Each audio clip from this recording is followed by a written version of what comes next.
I think young researchers in medical sciences, the temptation is to think that everything's already been discovered. It's not true. There are many, many things that we don't really understand properly. And of course, doctors will say, oh yeah, this problem is caused by this.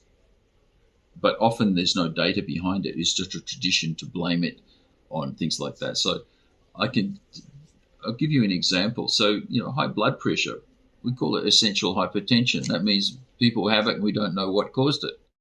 So if you could discover some new process, fundamental molecule or DNA or something that was related to high blood pressure, it could be very important. So that's the type of discovery which could lead to a Nobel Prize.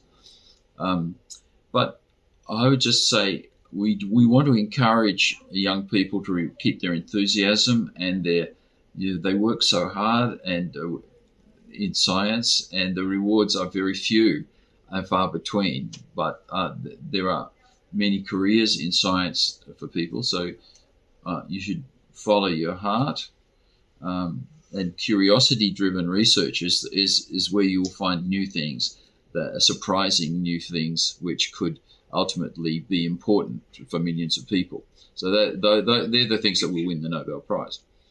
But in a young scientist doing science, it's important that you embrace the new technologies and learn how to deal with them, how to run all those new instruments and get data, analyze data. So that's the skill that you get in science early on. And then your skills will be attractive to a lot of employers, not just in universities, but in pharmaceutical companies. Any big company that wants to be leading the game, if you like, needs to have top-line technical, scientific people that are trustworthy, that can produce very accurate and reproducible data. So they're the skills you get in your science training. If you can also make an important discovery, that is great. But don't worry. There are so many new technology jobs that you'll be able to move into, and it's an international market. And so you can obviously get a job in China at lots of different institutes and research areas. Or you could go and work in the UK for a few years, or in Australia for a few years. Anybody with those skills can travel around. So it's different than it used to be, where you would have to just stay in the one place. Yeah, so scientists, we love to collaborate, and I have lots of collaborations in China, and we see people come to Western Australia, the University of Western Australia, for a few months or a few years, and go back to China, and we'll go to America, England, different places. So it's very great that the scientific community can travel around and learn skills and then take those skills back. As I said, so curiosity-driven research is the most valuable and prized kind of research. So we might want to make sure that young scientists can do that and have the resources to do that. And then as they mature, they may stay in that area, which is very difficult and it's the hardest. But then, there's pharmaceutical companies. You can work for the regulators. So in the United States, how many PhDs do they have in the FDA? 100,000, 20,000? I don't know. But thousands of really skilled people are looking at all this scientific material that's coming through. So there are a lot of good jobs out there. So even investment companies, Ernst & Young is one that I know of. They have a lot of big data scientists. They're doing AI. They've got biotech people in there to evaluate all these other companies, where they're going to invest, which research will they support, that kind of thing.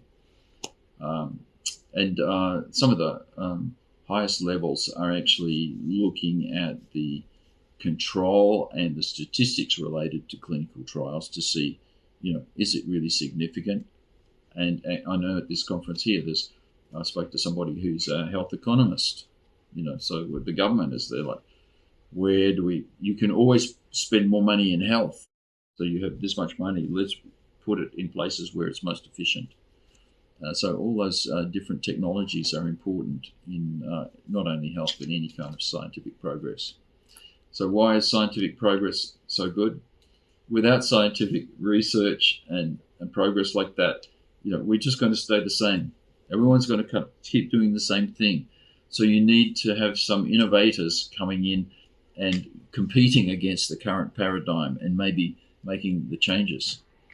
So I think a lot of people understand that, and I certainly understand it. But for a young person, it often seems very, very slow.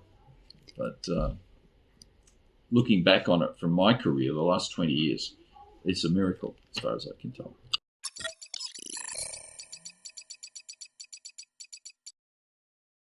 Well, I think when I give lectures to university students in China, at the top universities, they seem to have that spark and that curiosity, and they'll ask me all kinds of questions, and they'll be a bit disorganized.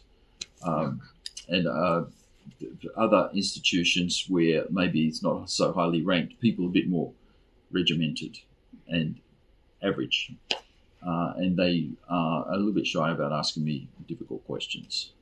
So I think it's the same everywhere. And I noticed that in Australian universities as well. So the University of Western Australia is the top university in Australia is called the Group of Eight. So there's 8 top research-oriented universities. And I just feel that I can talk about anything in those forums. And people will, get value out of it. But other places, you just want to stick to the facts, and practical issues is what people are interested in.